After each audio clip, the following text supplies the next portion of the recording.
क्या चुनाव आयोग ने बीजेपी की सदस्यता ग्रहण कर ली है? ये सवाल इसलिए क्योंकि जहां एक तरफ राहुल गांधी ने वोटर अधिकार यात्रा निकाली, वहीं दूसरी तरफ चुनाव आयोग और बीजेपी के खेल का भांडाफोड़ हो चुका है। जी हां, बाकायदा खबरें निकलकर सामने आ रही हैं कि अब अमित शाह के बेहद करीबी ज्ञानेश कुमार ने बीजेपी की सदस्यता ग्रहण कर ली है और प्रवक्ता बन गए हैं, जिसके बाद बवाल काफी ज्यादा बढ़ गया है। नमस्कार, आप देखना शुरू कर चुके हैं 4 PM न्यूज नेटवर्क और मैं हूं आपके साथ प्रगति ठाकुर। बाकायदा राहुल गांधी की यात्रा के दौरान ही चुनाव आयोग ने प्रेस कॉन्फ्रेंस करके अपने ही पैर पर कुल्हाड़ी मार ली, जिसके बाद सब दूध का दूध और पानी का पानी हो गया। दरअसल आपको बता दें कि अपने 1.5 घंटे की प्रेस कॉन्फ्रेंस में चुनाव आयोग ने एक भी बार वोट चोरी, फर्जी मतदान, इन सब को लेकर कोई प्रतिक्रिया नहीं दी। हाँ, लेकिन बीजेपी के कसीदे जरूर पढ़ने लगे, जिसे लेकर अब बवाल इतना ज्यादा बढ़ गया है कि राहुल गांधी से लेकर तेजस्वी यादव, यहां तक कि विपक्ष के तमाम नेताओं ने ज्ञानेश कुमार से लेकर अमित शाह तक की धज्जियां उड़ा कर रख दी है। आप खुद राहुल गांधी का ये बयान सुन लीजिए। इलेक्शन कमिश्नर बैठे हैं, इन तीनों से मैं कह रहा हूं, आप एक बात समझ लो, मोदी जी की सरकार है, वो सब ठीक है।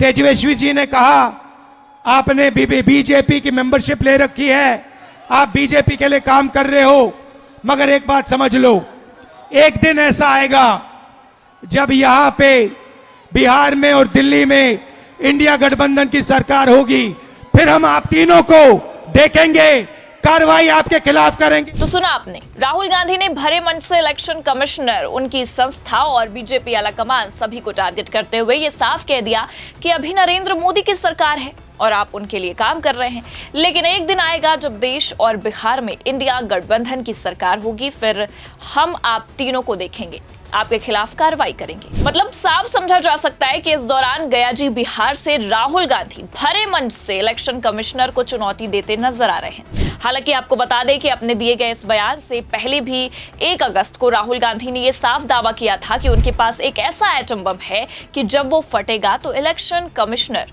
और इलेक्शन कमीशन पूरे देश में दिखाई नहीं देगा।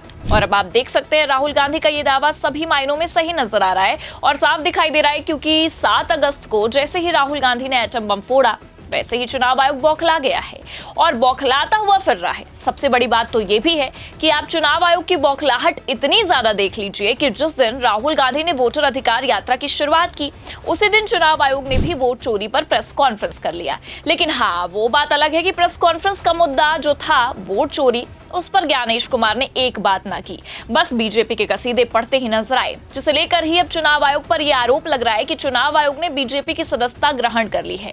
और ये आरोप हम नहीं लगा रहे हैं, ये खुद बिहार की जनता के सामने तेजस्वी यादव का कहना है। आप ये खबर देखिए, इसमें साफ लिखा भी है, चुनाव आयोग बीजेपी के कब्जे में क्या ले ली है पार्टी की सदस्यता, तेजस्वी यादव ने लगाए आरोप। आगे खबर में बताया गया है, लिखा है, मुख्य चुनाव आयुक्त की प्रेस कॉन्फ्रेंस पर प्रतिक्रिया देते हुए तेजस्वी यादव ने आगे कहा कि उन्होंने अब तक तथ्यों के आधार पर कोई साफ जवाब नहीं दिया। अभी बताया जाए कि जो लोग जीवित हैं उन्हें मृतक क्यों घोषित कर दिया गया। ऐसे हजारों उदाहरण हमारे पास हैं। उन्होंने केवल वही पढ़ा जो उन्हें पीएमओ से उपलब्ध कराया गया, वही बातें दोहरा रहे हैं जो उन्हें सिखाई गई थी। अगर उन्होंने भाजपा की सदस्यता ले ली है तो इसे साफ कर देना चाहिए, इसमें छुपाने या फिर शर्म की कोई बात नहीं है। और इतना ही नहीं, इस दौरान तेजस्वी यादव ने यह साफ कहा है कि ज्ञानेश कुमार गुप्ता को जो कुछ भी पीएमओ से मिला है वो बस वही पढ़ रहे हैं।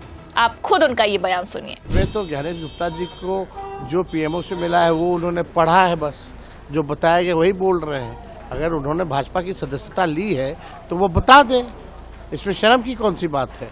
और जो तर्क वो दे रहे थे उससे बेहतर तर्क तो नर्सरी के बच्चे दे सकते हैं। तो साफ समझ में आ रहा है कि विपक्ष पहले भी चुनाव आयोग पर हमलावर था और ज्ञानेश कुमार की प्रेस कॉन्फ्रेंस के बाद तो और ज्यादा हमलावर हो गया है।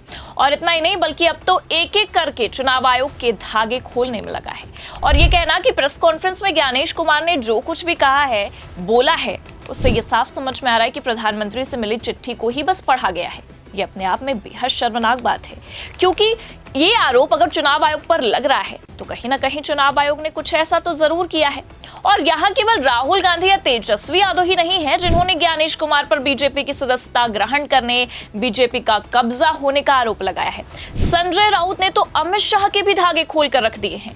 और साफ कह दिया है कि चुनाव आयोग ने जिस तरह से प्रेस कॉन्फ्रेंस में राहुल गांधी को, नेता प्रतिपक्ष को धमकी दी है, ये उनकी भाषा है ही नहीं, सीधा साधा उनके सिर पर अमित शाह का हाथ है। इसलिए आज वो राहुल गांधी के साथ साथ विपक्ष को धमकाने पर उतर आए हैं। आप उनका ये बयान सुनिए। बात ऐसी है कि चुनाव आयोग के खिलाफ महाअभियोग लाने की तैयारी विपक्ष ने शुरू की, उसमें कोई दो राय नहीं। जिस प्रकार से हमारे मुख्य चुनाव आयुक्त या चुनाव आयोग भारतीय जनता पार्टी के प्रवक्ता के रूप में काम कर रहे हैं, हाँ, हमको लीडर ऑफ अपोजिशन लोकसभा के राहुल गांधी जी को सीधे सीधे चैलेंज और धमकाने की बात करते, ये उनकी भाषा जो है लोकतंत्र में ठीक नहीं है। ये इसलिए कर रहे हैं कि उनके पीछे अमित शाह जी का हाथ है, ये गृह मंत्रालय के अधीन है। तो सुना आपने, संजय राउत, राहुल गांधी और तेजस्वी यादव, इन सभी ने यह साफ दावा कर दिया कि राहुल गांधी पर आरोप लगाने वाला चुनाव आयोग खुद बीजेपी की सदस्यता ग्रहण करके बैठा है और ये साफ दावा कर रहा है कि बस इसलिए राहुल गांधी को धमकाया जा रहा है क्योंकि चुनाव आयोग जानता है कि उनके ऊपर सत्ता का हाथ है। हालांकि आपको बता दें कि राहुल गांधी ने भी इस दौरान सीधे तौर पर यह कह दिया है कि अभी नरेंद्र मोदी की सरकार है तो आप उनके लिए काम कर लीजिए, लेकिन एक दिन आएगा जब देश में और बिहार में इंडिया गठबंधन की सरकार होगी, फिर हम तीनों इलेक्शन कमिश्नर को देखेंगे और उनके खिलाफ कार्रवाई करेंगे। अब राहुल गांधी ने गया जी बिहार में अपने दूसरे दिन की यात्रा के दौरान ये साफ दावा कर दिया कि चुनाव आयोग की ये चोरी उनकी सरकार आते ही खत्म होगी। और इतना ही नहीं, ये भी कहा कि तीनों इलेक्शन कमिश्नर को छोड़ेंगे नहीं। मतलब आप ये सोच सकते हैं कि इलेक्शन कमीशन की हालत अब इतनी खराब हो चुकी है कि किस हद तक अब इलेक्शन कमीशन एक्सपोज हो गया है। सारे वोट चोरी के राज खुल गए हैं, फिर भी शर्म है कि इनको आती नहीं है। बीजेपी के कब्जे में है, यहां तक कि ये भी कहा जा रहा है कि इन्होंने बीजेपी की सदस्यता ग्रहण कर ली है। इसके बाद भी चुनाव आयोग अब तक वोट चोरी का जवाब नहीं दे रहा है और कहीं ना कहीं हम देखें तो सब कुछ ठीक था। तो पिछले कुछ समय से जैसे जैसे चुनाव आयोग एक्सपोज हो रहा है, खेल पकड़ा जा रहा है, उससे ये साफ समझ में आ रहा है कि कहीं ना कहीं बीजेपी और चुनाव आयोग की मिलीभगत है और विपक्ष भी आरोप लगातार लगा रहा है। लेकिन ये भारी भरकम आरोप लगना कि बीजेपी की सदस्यता ही ग्रहण कर ली गई है, और ये आरोप इसलिए भी लग रहे हैं क्योंकि आप भी जानते हैं कि इतनी जद्दोजहद के बाद अमित शाह ने अपने चहेते, अपने करीबी ज्ञानेश कुमार को मुख्य चुनाव आयुक्त बनाया, जिससे कहीं ना कहीं तो ये आरोप लगेंगे। और पिछले दिनों जो प्रेस कॉन्फ्रेंस हुई उसमें जिस तरह से ज्ञानेश कुमार ने, मुख्य चुनाव आयुक्त ने कसीदे पढ़े हैं, उसके बाद ये आरोप लगना लाजमी है। अमित शाह की छत्र छाया साफ नजर आ रही है। हालांकि किसकी छाया में ये खेल हो रहा है और कौन इस खेल का मास्टरमाइंड है, ये तो आप भी अच्छे से जानते हैं, और अगर नहीं जानते हैं तो आने वाले वक्त में पता चल जाएगा।